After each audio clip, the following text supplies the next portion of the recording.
When they show you that in the book of Eli, with Denzel Washington, when he let Carnegie, Carnegie was the bad guy. Being played by Gary Oldman. I like Gary Oldman. He's one of my favorite guys. Gary Oldman is one of my favorite guys. He played in that movie Dracula. Oh, yeah, Bram Stoker's. Yeah, he's a bad man. He's dope. He's a good character. He's a good actor. But he was in Book of Eli. He was Carnegie. Denzel, he's meant to be a man of the Lord, right? He's a member of the. He gave Carnegie he let Carnegie take the book. Yeah, but he didn't care about the book. No. But it's just a fucking book. Yeah. And he's going to make it somewhere else. Don't come up to the paper. Don't come trying to faith in the brother's faith. Oh, sorry. Show respect. It's cool. But it's just a book. What did Denzel still have though? In his head, yeah. The understanding. Right. That's inner. That's why at the end of the movie, he was sitting there all white with a bald ass head, which that's against the scriptures. and he shaved his beard off, man. That's against the scriptures. But he was sitting there, and there was an old white guy, and he was regurgitating the whole scriptures to that white guy, the white man, Edomite guy. He was writing down everything that he was telling them, showing that Eli still had it was within, not without. No, that's it. You see? That's the message. So that's what we're trying to get our people to take in is just understand it, because there might be a time where you're not gonna have the scriptures with you. Because when you get arrested by the point of concentration camp, you really think they're gonna let you have the Bible with you? They're gonna take everything from you. You might be up in the cell butt naked, man. They might starve you out, right? All that. You see? The name. But it's the understanding you gotta take away with you. Because something might happen where you might get separated from the Bible. You might not have all them notes with you. No way. All them notes, you look at the Bible. Mark it. All that, man. You might not have all that markings. You're not gonna have that with No you. way. But it's that faith. You're walking by. What is the nature of you're walking by that faith? Remember the scripture says it says wisdom and knowledge shall be the stability. Wisdom and knowledge. We bring up wisdom and knowledge now that keeps us stable. Yeah. You see what I'm saying? Get that. Isaiah 33:6, man. Get it. That's a beautiful point you make, because when we come into this world, we don't carry anything. Oh. We don't come in here with anything. So when we're going to go out, we're not going to, we can't carry these. We can't even take our bodies. Yeah. All we can take is our knowledge and our understanding. You got the Ecclesiastes, I believe it's on verse 7, start from verse 7. Right? Chapter 7. Chapter 1, Ecclesiastes 1, not the prologue, chapter 1, verse 7, start verse 7. Yeah? You know about us? Nah, bro, I'm just looking and I'm seeing what's it called? Where's that say? Chad? Next to Dominicans. Below Simeon. Above Reuben. God, Oh, God. Yeah, but you're like West African, right? Yeah, the Israelites, man. Israelites. Right? We're... Don't mean to deviate from the topic, but where you going or something? Half Ghana, half Sudan. Yeah, Israelites, man. Sierra Leone means like mountain of lions or something like that. Yeah, country lion. Yes, that's it. Ghana means war chief. What's it called? Ghana came from the, the remnants of the Ghana Empire. So what's it called? Them people became the Ashanti tribe. What's it called? Ghana was what other people call the empire. It was Wagadu, is what the original people called, which kind of just means where the king lives. Ashanti means because of war. You're Ashanti. Yeah, Ashanti. Yeah. Israelites, man. Now when you really come like to this knowledge, this is us. Right? If you ever want to know about who you really are, the Bible speaks about us. It's our book. It's not a white man's book. Nah, it's not. It's not a white man's book at all. Okay? We're here as prophets to tell you about what's going to come on our people at the end, what's going to befall our people in the end, man. Right? In order for us to come up, their world must fall. So that's the faith that's the gospel that our ancestors is always trying to impart to our people. Right? Our kingdom's coming. But anyway, you got a piece of it. Right, you called for me to get the free. Surah 1 and 7. Let me see. Surah 1 and 7. Is that what you want? That's verse 14. Right, Surah chapter 1 start at verse 12. Because you made a point, you said that into this world, we don't have nothing. Right? And we don't leave with nothing. Come on now. The fear of the Lord maketh a merry heart, and giveth joy and gladness and a long life. Right. We see it gives you long life because it relieves you of like depression and shit. Of course. Because right now as a people, we're in a lower state.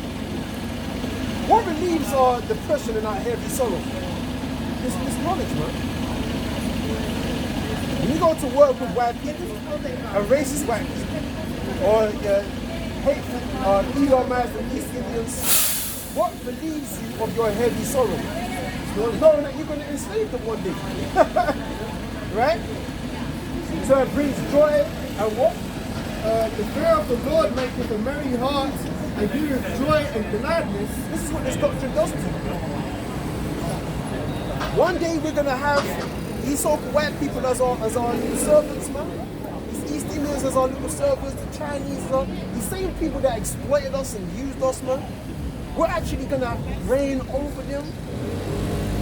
Right? That makes a merry heart, right? And joyfulness. Come on now. And a long life. Whoso feareth the Lord, it shall go well with him, and at the last he shall find favour in the day of his death. Yeah, because it gives us long life, because they that don't have this truth, you die of depression, man.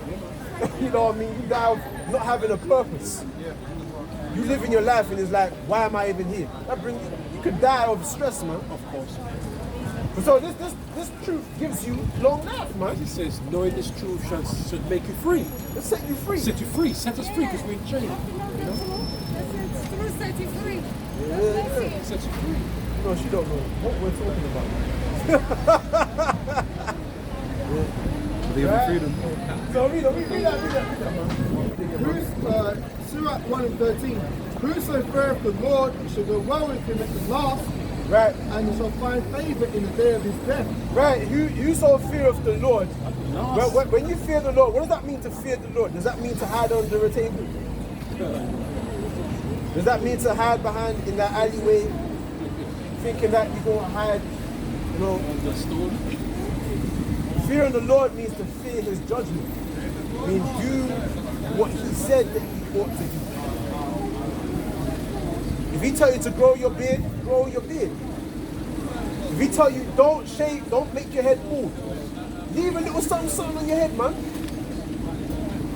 If he tell you, man, that other man's woman, leave that alone. You leave it alone because he said so.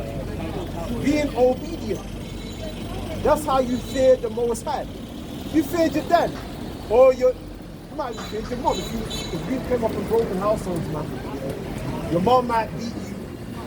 You feared your mom. So when you feared your mom, what did you do? You did what she told you. Same with the Most High. The Most High gave us what? Precepts, gave us commandments. The main commandment is to come out here and be in the streets, man. We do this because we fear the judgment of Yahweh Hashem Yahushua. And really because we actually low-key like it, man.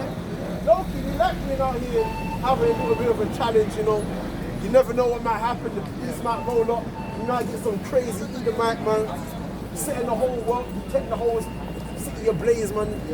All kind of craziness go down. 2 months. That's what happened during the time of pool. We're pooling out there, man. You never knew what might happen, man, because there's tumults and rioting. That's what it was worse during his day, man. So long could we like doing this. But really, in the crux of it, it's because the Most High told us to. It's an honor.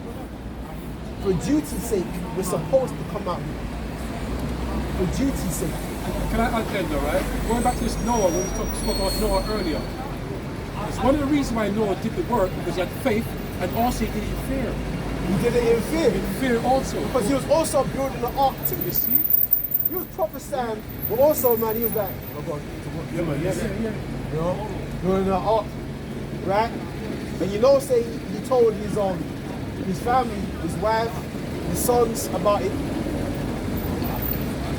right? And you know, say they might have had friends, but none of their friends, listen, you know, you may have Noah, you mean to tell me that Noah had lived all that time and never had one friend? He probably had guys in the world that he knew, but they weren't hearing it. So he had to separate from the world. The standard. You mean to tell me he lived all his life and never had one friend? Of course he must have had a couple of people that he knew, but they weren't about it, man. So he had to live a secluded life, solitary life, being alone. And when you're alone, man, that's when you become a man. That's when you really become a man, when you're alone, man. Right? When you're solitary, when you're a soldier. You know?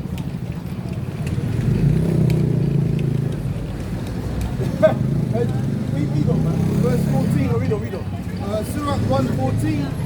Fear the Lord is the beginning of wisdom. That's the beginning of it. When you fear the Most High, that's when you come to camp. That's when you're like, I don't want to get eaten up by the missiles. Right? I want to be delivered, man. I want to make it. I want the Most High to recognize me. I want to be in a chariot. I want to be one of the ones that get beamed up the sky.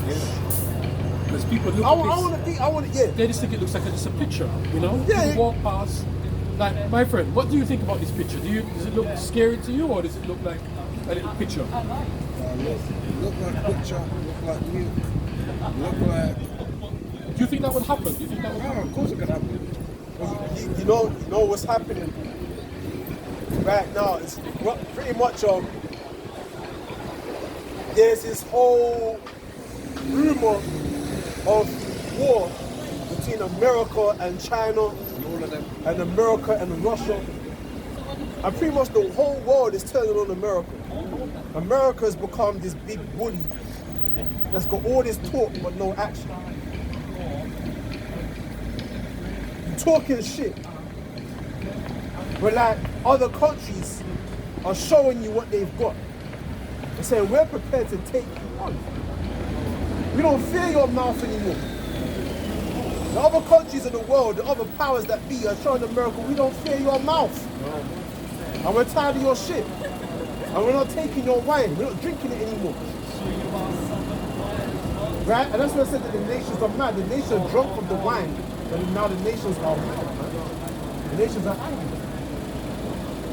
But let's finish off. Let's get a point on that, and then we're going to go to something else. Yeah, that's right. To fear the Lord is the beginning of wisdom, Right. and it was created with the faithful in the womb. That's the point. That is the point. Fear of the Lord, that's the beginning of wisdom. And it said, and it was created with the faithful from the womb. Meaning when you were born, it was put in you. The Most High put that fear in you before you was even born. Right? To fear the Lord. Surely that's the only thing that you carry into this world, is the fear of the Lord. Yeah, and the only thing you carry out. Right? You're right. Right? Yeah. See, before you're born, it's even put in you to fear the Most High, man. To be one with Him, man. To acknowledge Him, to know Him. That's why when you heard His voice in the streets, you're like, I know that voice. Yeah. Because you were born with it. Yeah, man. Spirit of the prophets is something. You know what I'm saying? Like, You recognize? light bulb, you know? What is that? Yeah. Yeah. The Loughborough boys. See? The Loughborough boys. The Borough boys that got lynched in one factory.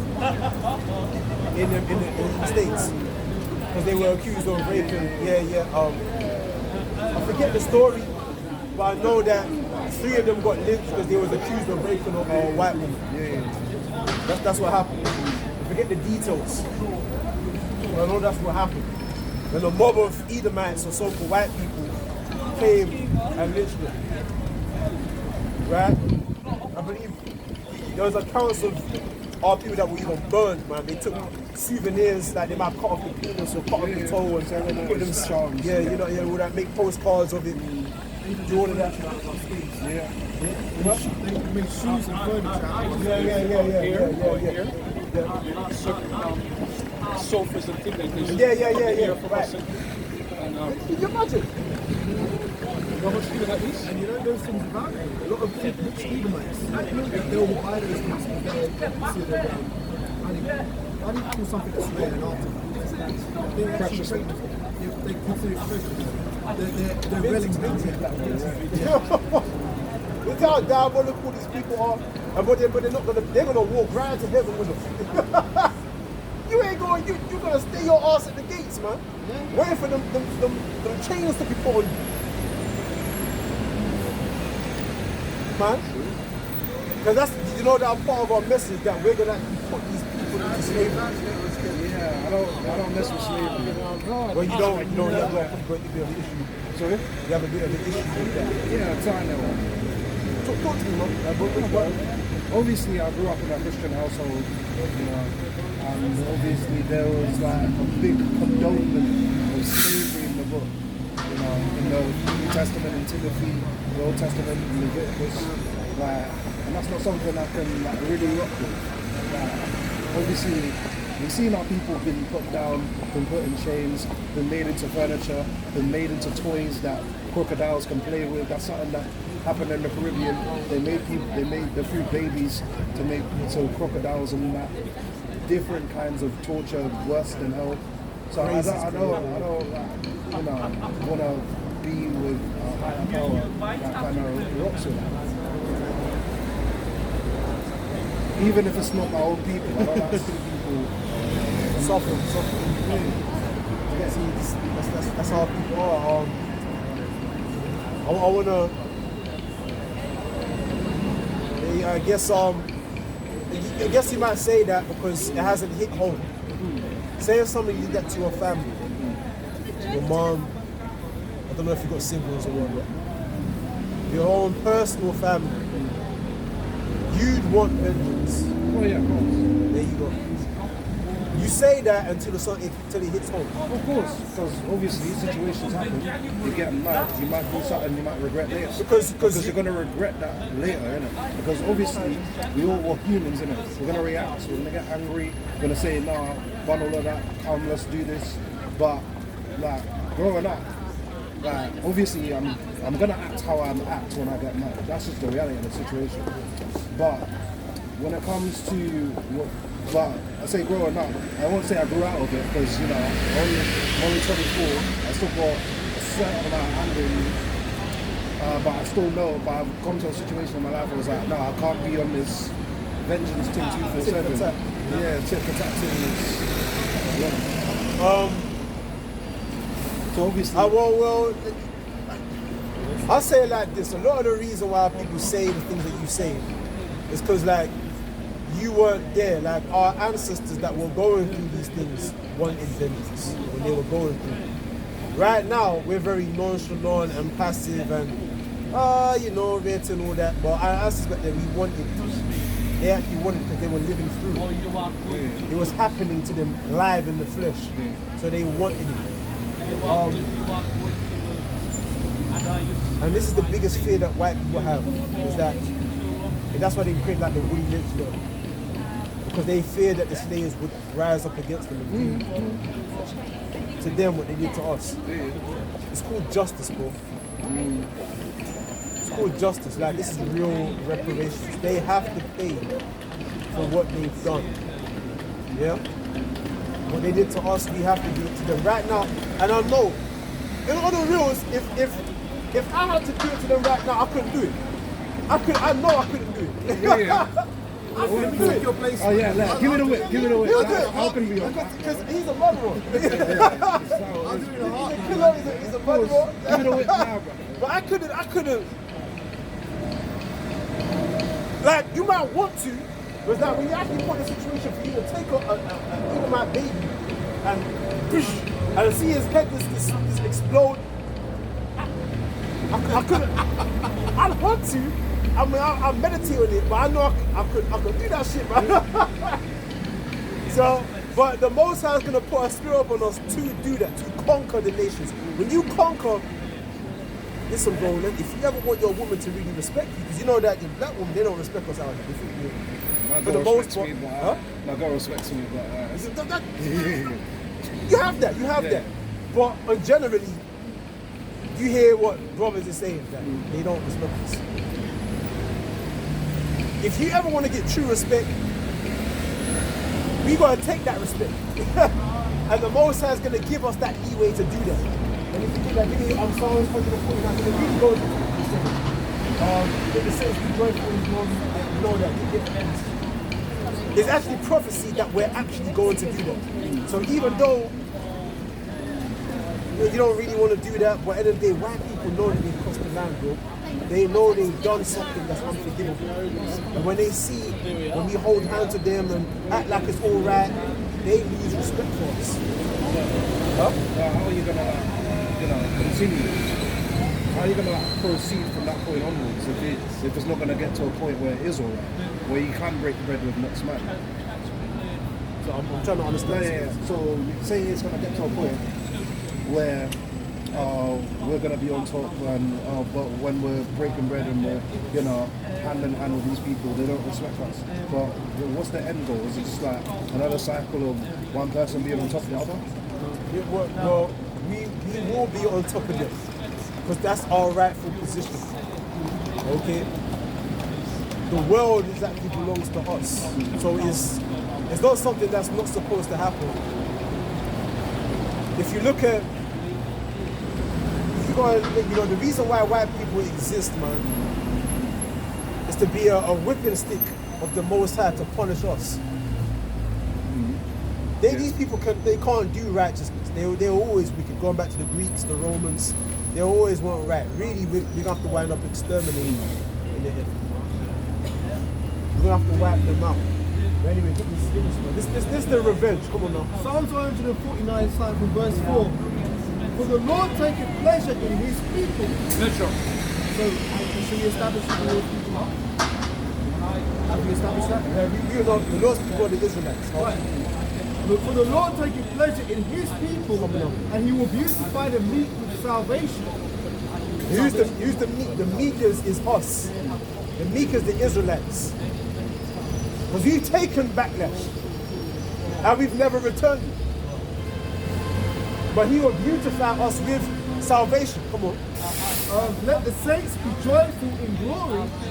Let them sing aloud upon their beds.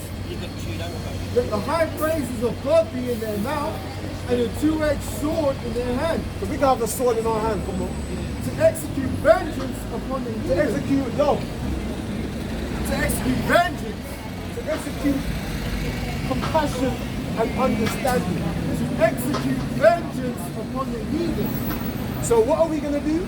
Execute vengeance upon the heathen. That's what we're going to do in the Holy Bible. The good book. Excuse me, where's that book come from? Huh? Where's that book come from? What do you mean by that? Who wrote it? What's the source? Our King James was a black man. King James So King wasn't James a is... black He was. King James. The Tudors were all our people. The Stuarts were our people. King Sorry, James when the First of England, when the was King sixth from James? Scotland. Huh? 17th century, yeah? 17th century. King James? Yeah. Yeah, Yeah. which is 17th century, yeah? That's not 17th. That's like 1605 is the 17th century. No, that's not. 17th century is 1605 is the 17th century. What is the 1700s? Forgive me. 1605 is the 17th century. Yeah, I'd agree with that. I thought it was the 1700s. Fine, all good. So, What's your point? King James What's your point? 1605. What's your point? question is, what happened between when Christ and the prophets and everyone else lived, and that 1600 years between then and when that was written down? What happened in between that time? Talking about the Dark Ages. I am talking about the Dark Ages, yeah. What about it? What happened to those words in between all that time? How do you know that those words that were written down in the King James Bible is what was preached, spoken by the gospel 1600 years before? That's all. That's my only question to you guys. Well, like I said, What was your source for that? so you want us to present to you hardcore I'm just asking why you believe that book. because we do.